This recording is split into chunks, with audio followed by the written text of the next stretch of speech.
Assalamualaikum warahmatullahi wabarakatuh. Perkenalkan, kami dari kelompok 7 ingin mempresentasikan tentang aplikasi radioisotop pada bidang energi.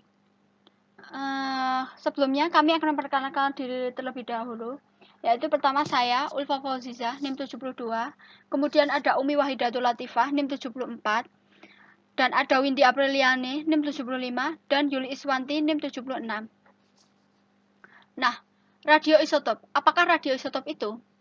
Radioisotop atau biasa disebut dengan radionuklida adalah suatu isotop dari radioaktif. Radionuklida ini mampu memancarkan radiasi dengan intensitas tertentu.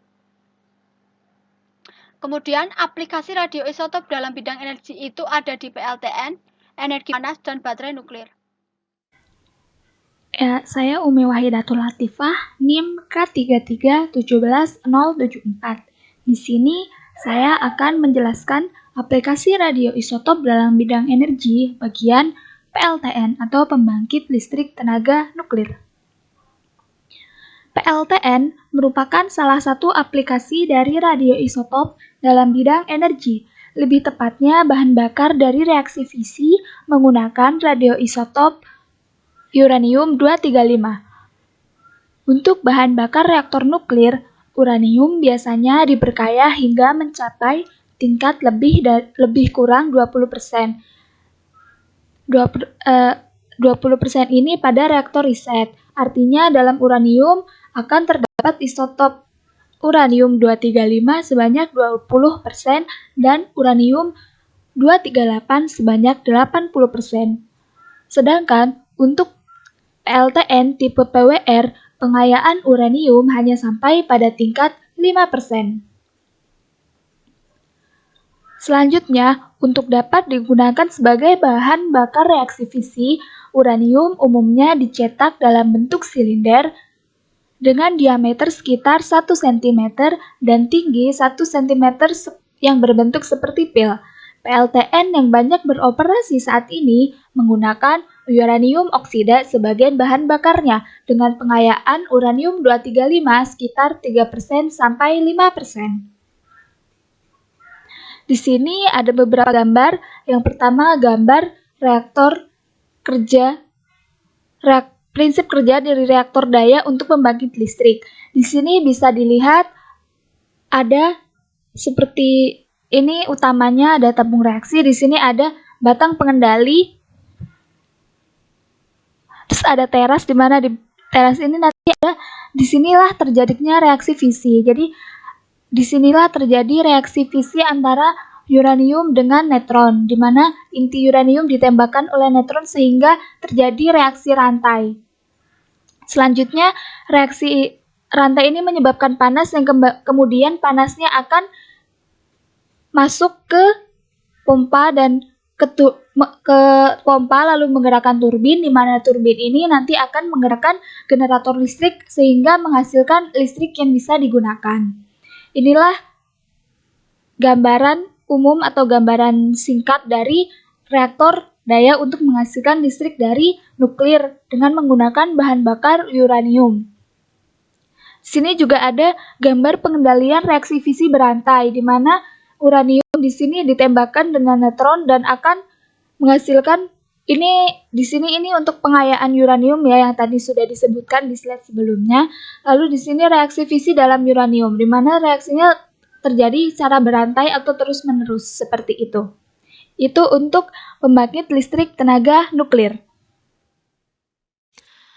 Aplikasi lain dari aplikasi nuklir dalam bidang energi yaitu digunakan sebagai sumber energi panas. Proses yang terjadi pada teras reaktor nuklir akan mengakibatkan adanya konversi energi dari energi nuklir menjadi energi panas, yang berarti semua jenis reaktor dapat memproduksi panas. Selain untuk memproduksi listrik, panas hasil reaksi nuklir dapat dijadikan sebagai sumber energi panas dalam kegiatan industri melalui suatu teknik yang disebut teknik kogenerasi. Ada beberapa teknik kogenerasi yang dapat dilakukan, yaitu kopel panas langsung, kogenerasi paralel, dan kogenerasi seri. Nah, apa perbedaan ketiganya? Untuk kopel panas langsung, panas yang dihasilkan dari reaktor nuklir dapat digunakan secara langsung untuk menyuplai energi panas pada industri tanpa memproduksi listrik. Dan untuk kogenerasi paralel, panas reaktor digunakan untuk membangkitkan uap dan secara paralel juga digunakan untuk memproduksi listrik untuk kegiatan industri itu. Dan untuk kogenerasi seri, jadi panas yang dihasilkan reaktor itu digunakan untuk membangkitkan uap untuk produksi listrik dan juga dipakai untuk kebutuhan panas untuk proses industri. Jadi kesimpulannya, untuk kopel panas langsung itu, panas yang dihasilkan langsung digunakan sebagai sumber energi panas tanpa adanya produksi listrik. Kalau kogenerasi itu untuk sumber energi dan dia menghasilkan listrik juga. Dan untuk kogenerasi seri, dia menghasilkan panas, listrik, dan juga bisa dilakukan secara langsung untuk kebutuhan panas proses industri.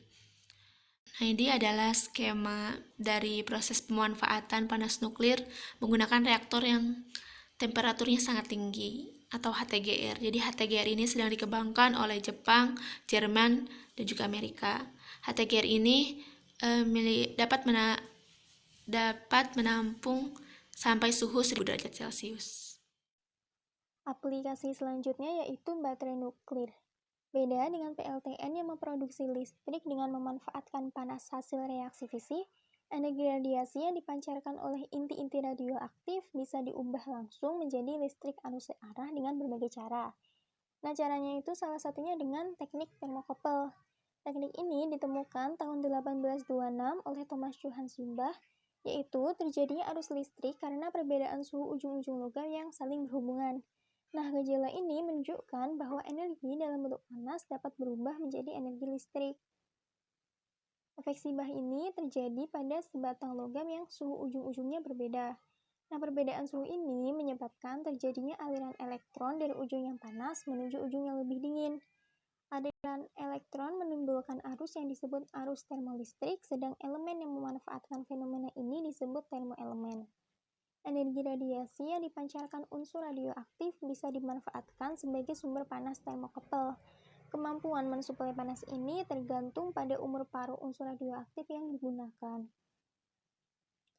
Pembuatan dan pengembangan baterai nuklir saat ini cukup mendapatkan perhatian di kalangan peneliti, mengingat kemampuan baterai nuklir dalam menyuplai tegangan listrik dalam mode beberapa ribu volt dan relatif konstan dalam waktu yang sangat lama.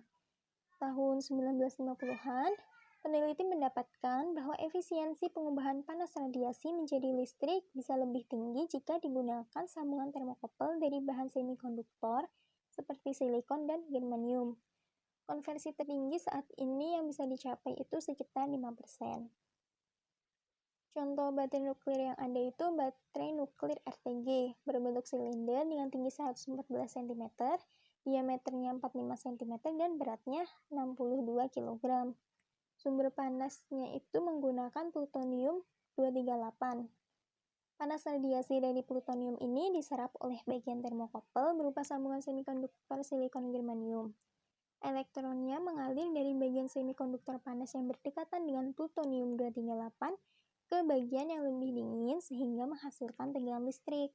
Karena menggunakan radioisotop plutonium-238 yang umur paruhnya 87,7 tahun, praktis baterai nuklir RTG mempunyai umur efektif 2 kali waktu paruh unsur radioaktif yang digunakannya itu mampu beroperasi menyediakan tegangan listrik bagi wahana ruang angkasa selama 105 tahun. Sekian presentasi dari kelompok kami. Apabila ada kesalahan, kami mohon maaf. Wassalamualaikum warahmatullahi wabarakatuh.